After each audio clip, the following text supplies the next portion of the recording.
Good evening. Welcome to ONV as we present a healthy conversation. I'm Nurse Pat. Tonight, our topic is health readiness, focusing on childhood immunizations. And I have with me tonight my guest is Staci. I'm not going to butcher her last name, so I'll let Staci tell you who she is and what she does. Great. Yeah, my name is Staci Kaczmarek. It is a hard one to say, so I will give you that, Pat. But I'm the clinical manager at SuperShot, and as you know well, SuperShot is an immunization clinic here in Fort Wayne, and it's pretty unique. Not every community has a SuperShot, but SuperShot is a standalone nonprofit immunization clinic where students, families, adults. It hasn't always been adults. We started off as a program specifically for children to make sure that they were up to date on childhood vaccinations. But we do see adults as well now, and throughout the lifespan, and people that can come and get immunizations. And as kind of our logo says, we want to be the vaccine experts. We want to be the place that people go when they have or when they have questions about vaccines or what immunizations they need.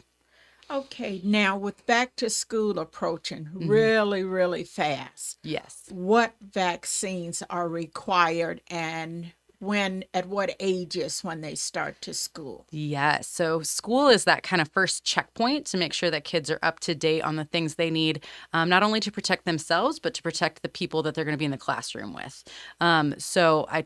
We try to always make sure that parents know that there's going to be vaccines due in kindergarten. There's going to be vaccines due for sixth grade as well as 12th grade. And those kindergarten shots also apply to pre-K kiddos. But when you think of those, it's that pre-K and kindergarten age group.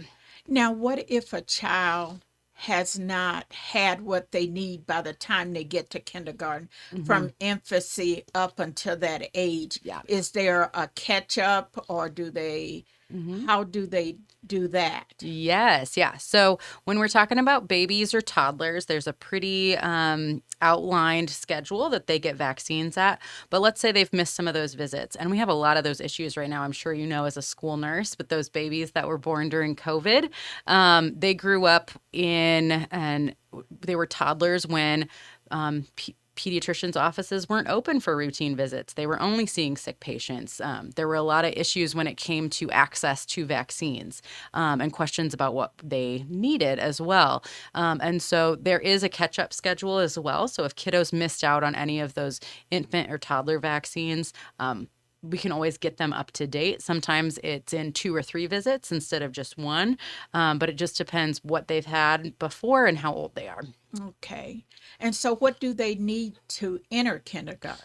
All right. So to enter kindergarten, we're going to make sure that they're up to date on their DTaP. And DTaP is a combination of diphtheria, tetanus, and pertussis. Pertussis is a fancy name for whooping cough. We've actually recently had an outbreak of that not too far from Fort Wayne. And so it's one that we're really concerned about. We also want to make sure they're up to date on their polio vaccines. Okay. The nice thing about those two is there's a combination shot available. So all those things I talked about, you can get protected for in one vaccine. The other thing that they'll need in kindergarten is a booster of their MMR and varicella. So MMR is measles, mumps, and rubella, and then varicella is your chickenpox vaccine. Okay. Mhm. Now, what is required for sixth grade? For sixth grade, those kiddos are going to get an updated version of their DTaP that we talked about, but it's called Tdap. Okay, so it's tetanus, diphtheria, and pertussis. It's an updated version of those and basically a booster when they're at that age 11. In the state of Indiana, it's required for anybody who's going into sixth grade. Okay. And then they also get their first meningitis vaccine. Okay. Yes. And now I did do a little bit of research Mm-hmm. and print off some of the things that you guys have on your website. Mm-hmm. And there are some that are required and Mm-hmm. some that are recommended. So, Yep. what's the difference in the required and the recommended? I know. So the ones we've talked about already for kindergarten and for sixth grade, those are the ones that are required. Okay. So those are the ones that the state of Indiana has said that in order to go to school, they need to be up to date on these vaccines. And a lot of that is about protecting themselves and their classmates from those things. When we get into into the ones that are recommended, we're talking about things like HPV. That's also recommended in the 6th grade. That's actually recommended as early as age 9, but most pediatricians kind of lump that in with their 6th grade vaccines. Okay. And then as we're talking about those 12th graders, they are required to get a second meningitis vaccine. They got one at age 11, and now they get one again as a senior. But they also have the option to get a meningitis B vaccine. Those are separate vaccines for now, is what I say, but they're both protecting against meningitis. It's just different strains of meningitis. Okay. Now, meningitis, and I did notice that the meningitis B, and a lot of people are confused as to what meningitis is and why. Yes. Because being a school nurse, I've had parents ask me, what is meningitis? And why do they need to be vaccinated for it? What is meningitis? Yes. So, like a lot of the other itises in the medical world, it's named after the thing that is infected. It's an infection, but the meninges is a part of our brain. And so a meningitis is an infection that can happen really quickly. And the thing that's scary about meningitis is that it can come from different viruses, but essentially that infection happens quickly enough where sometimes people can be infected and not know it, but then have debilitating complications within 24 hours. So it has a very quick onset, and it happens a lot in the age group that is going off to college, where it's kissing, sharing drinks, being in confined spaces, things like that. And so there are, most of the state universities do now require that students would be immunized against both meningitis that they get in high school and also meningitis B. Okay. Now, being a school nurse, and I'm not in the public school system, I work in a parochial school.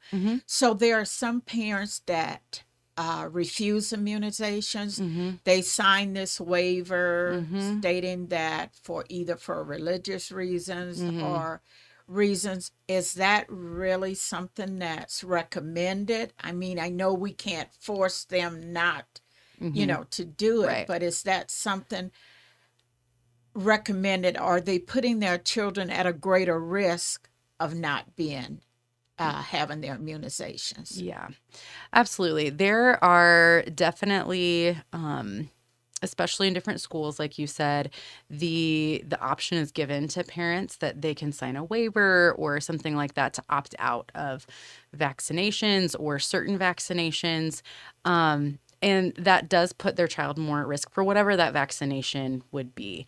There is some protection through herd immunity. If your child is going to school with other people that are vaccinated, they're going to have some protection. But at the same time, the best protection is going to be them getting their vaccine for that. And I brought that up because recently, I know within the last year, it has not happened that I know of in Indiana, but there was a measles outbreak Yes. recently. And that was one of the things. And in our waiver, when they signed that, they also signed that we're not responsible if your child is exposed to something, and you sign the waiver that you didn't want them to be vaccinated.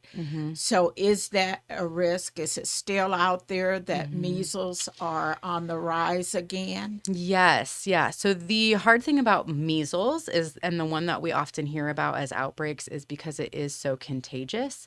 You're contagious before you even have any symptoms of it. So I believe the outbreak you were speaking of was earlier in the spring. There was somebody at the Children's Museum in Indianapolis, Correct. right down the interstate, not very far away. There were lots of people there that day. It's actually the day of the eclipse.